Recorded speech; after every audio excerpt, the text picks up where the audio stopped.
coming by, and thank you for the facilities, Warren. You two are unique. Even though you're in different spheres, you've reached a level of success almost legendary. What did you do? What made you different? Warren, we'll start with you, because they're in investing. There are a lot of bright people. They've all claimed to read Graham and Dodd. They all claim to be disciplined, and yet there's only one Warren Buffett. Well, I was lucky that I got started early. I mean, it always helps if you get started early. And my dad happened to be in the investment business, so I would go down to his office on Saturdays. And so at age probably 7 or something, I started reading these books that were around the place. And so I had a 15-year jump on many people in a sense, and that helped a lot. And I was always fascinated by it. I mean, I knew what I wanted to do early, and I think that's a huge advantage too. And then you don't need a lot of brains in this business. I mean, I've always said if you got an IQ of 160, give away 30 points to somebody else, because you don't need it in investments. What you do need is emotional stability. You have to be able to think independently, and you have to be when you come to a conclusion, you have to really not care what other people say, and just follow the facts and follow your reasoning. And that's tough for a lot of people. That part I think I was just lucky with. I was born that way.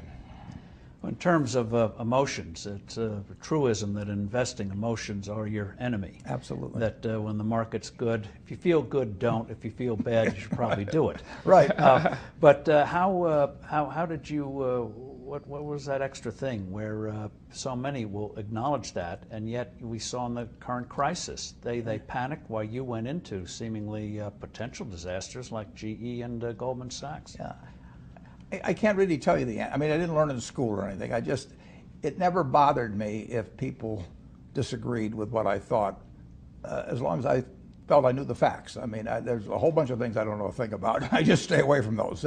So I stay within what I call my circle of competence. You know, and Tom Watson said it best. He said, I'm no genius, but I'm smart in spots, and I stay around those spots. Well, I try and stay around those spots, and I just don't have a problem if somebody says, you're wrong on something. I go back and look at the facts, and I think that really is much more important, frankly, than having a few points of IQ or having an extra course or two in school or anything of the sort. You need emotional stability.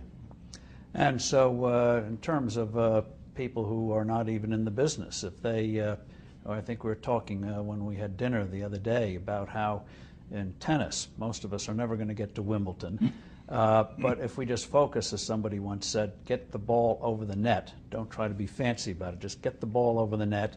You'll do fine. Yeah, and that's a little bit like, I've got this rule, the first rule is don't lose, and the second rule is never forget the first rule. So it really isn't so much having a lot of brilliant decisions. It's just not really having some terrible ones. And frankly, I did learn from Ben Graham how to avoid ever having any disasters in investments.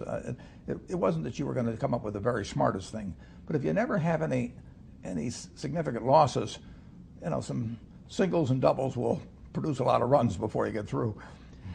Who was Ben Graham? He was your primary mentor, model? He was a wonderful man, and he was my professor at Columbia. I read his book when I was 19 at the University of Nebraska, and I'd started investing when I was 11, and I started reading about it when I was like 7. So I'd gone through I read every book in the Omaha Public Library that there was by the time I was 12 on investing and stock market. And I had a lot of fun, but I never really I never got grounded in anything. And it was entertaining, but it wasn't going to be profitable. And then I read Graham's book, The Intelligent Investor, when I was at the University of Nebraska.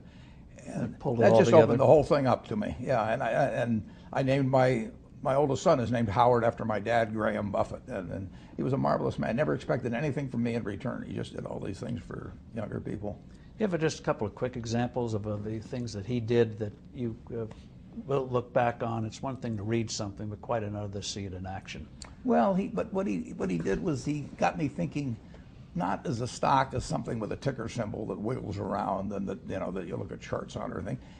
He taught me to think about it as part of a business, and that was vital. And he taught me not to really pay any attention to stock market fluctuations except when they were working in my favor, so that not to get elated because something had gone up or depressed because it went down. So if I knew the facts on something and it went down, I bought more of it, you know, and because I looked at it as a business. And then he taught that famous lesson about a margin of safety, that you don't drive a truck that weighs 9,900 pounds across a bridge that says limit 10,000 pounds, because you can't be that sure about it. If you see something like that, you go down a little further down the road and you find one that says limit 20,000 pounds, and that's the one you drive across.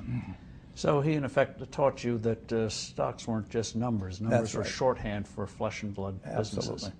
And very easy to overlook. I've never forgotten it.